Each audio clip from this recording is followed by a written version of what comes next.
So, by a show of hands, how many of you have or have ever even thought of having a baby? Okay, so I'm sure that you're all aware that the average cost of raising a child is $245,000. So, how many of you, of the people that just raised your hands, how many of you have saved an extra $400,000 in the 15 to 20% chance that your child has dyslexia? Thought so. I know. $400,000 sounds extreme, but that's what it might take to fully remediate a child nowadays. Before I break down that number, I think it'd be helpful if you knew a little bit more about me. When I was 4, my preschool teacher noticed that I couldn't hold a crayon, or a paintbrush, or a pencil.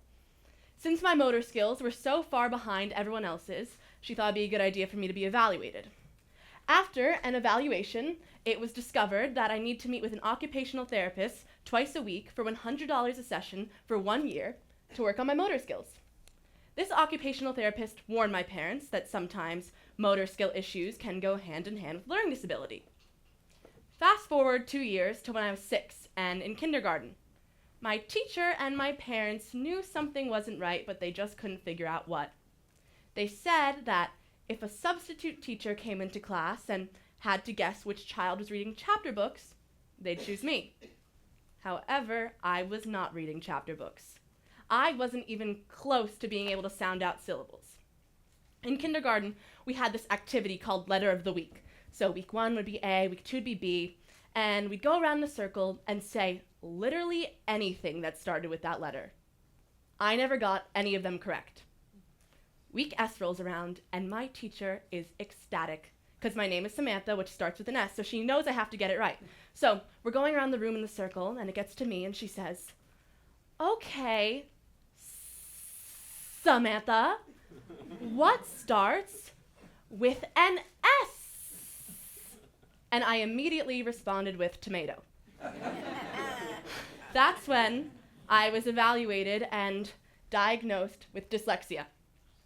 My parents were desperate for me to get the help I needed. They would have done anything, spent any amount of money.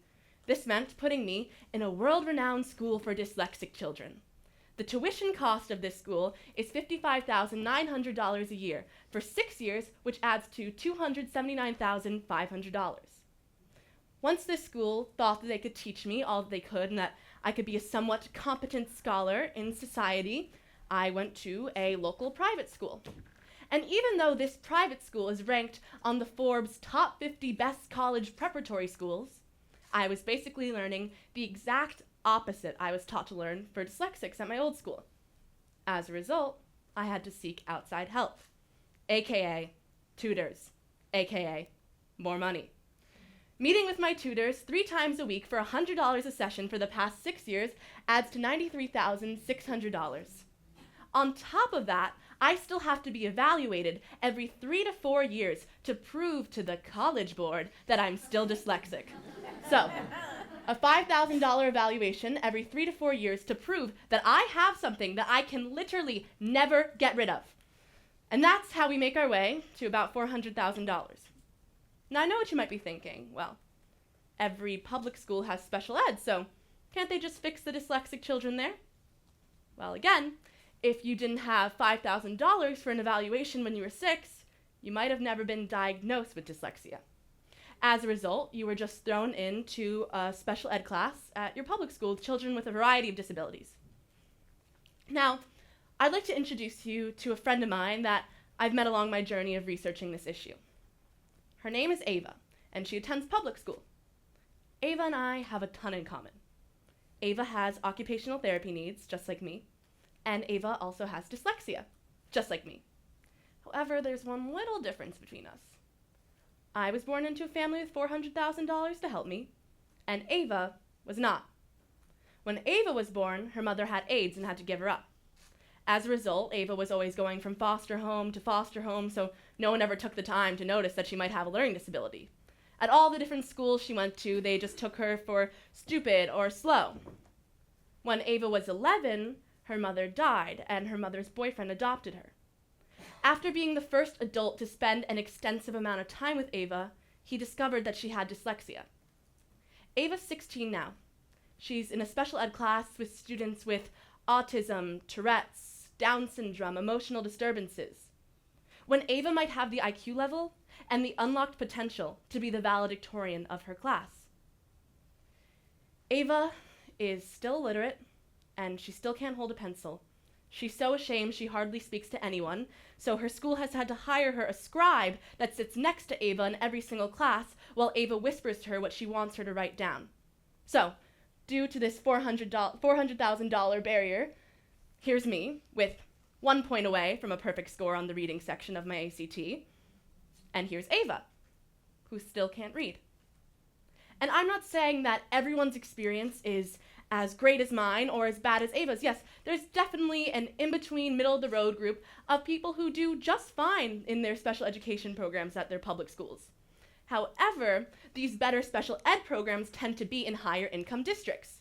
So let's say I live in a wealthy district and my mother can afford and she wants to be a stay-at-home parent. Well, if my mother's a stay-at-home parent, she might have more time to set up meetings with the principal and explain to them my exact needs. Or she might have more time to go to the school board meetings and advocate for the special education program. However, let's say I live in an impoverished district and my parent is working 2 jobs to put dinner on the table. The PTA potluck brunch might be the last thought on their mind. So what can we do?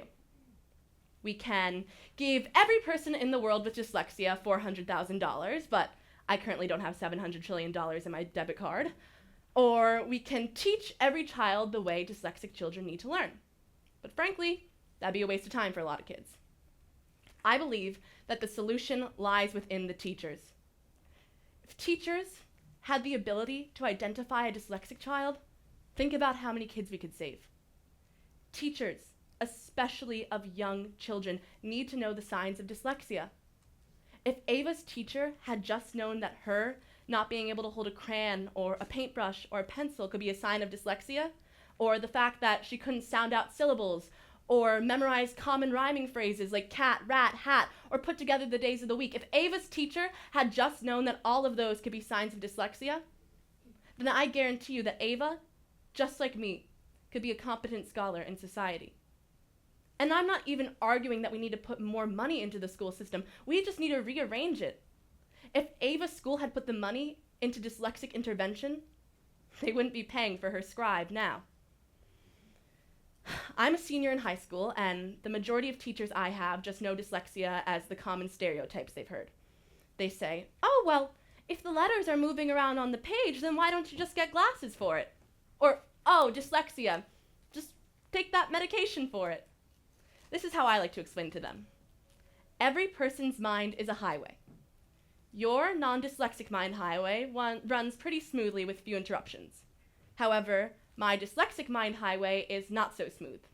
Sometimes there's a lot of traffic, and sometimes I need to take alternate routes to get to where I'm going.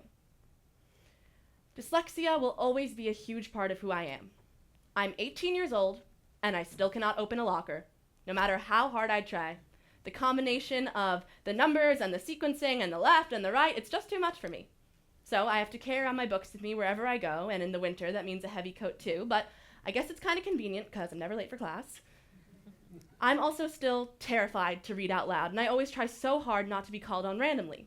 However, if I know that we're going around the room to read, and the teacher is having each person read a paragraph, and there's 5 people ahead of me, I count down 5 paragraphs, and practice my paragraph over and over until I have it perfect. However, sometimes this can be counterproductive because I'm so focused on my paragraph that I don't even realize what we're reading about. There is one step that society is taking in the right direction. A bill called the Reid Act was created under the Obama administration. It forces schools to use words like dyslexia to define students' needs, rather than stupid or retarded.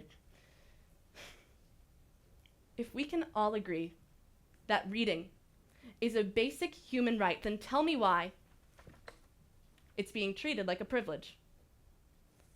We have lost so many contributors to society due to their learning difference combined with their financial standing. Dyslexia. We can't afford not to afford it. Thank you.